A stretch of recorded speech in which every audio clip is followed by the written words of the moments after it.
3 unit HIMARS kiriman Amerika Serikat hancur sekaligus.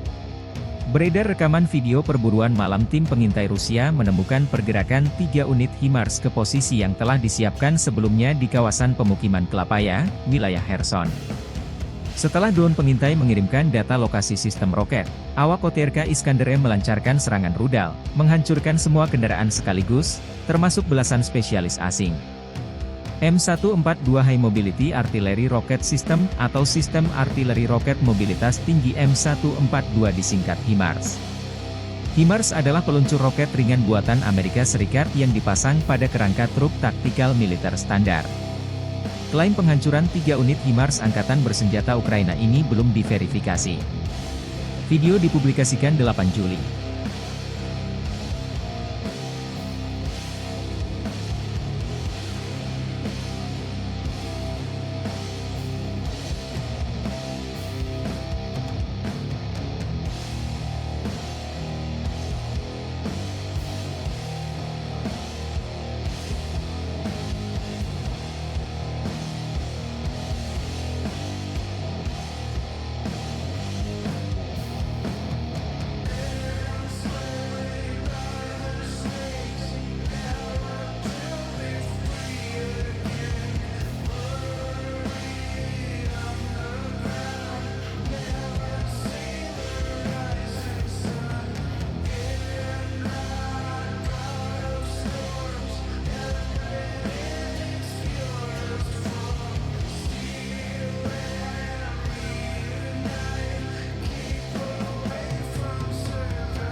Download Tribun X sekarang, menghadirkan lokal menjadi Indonesia.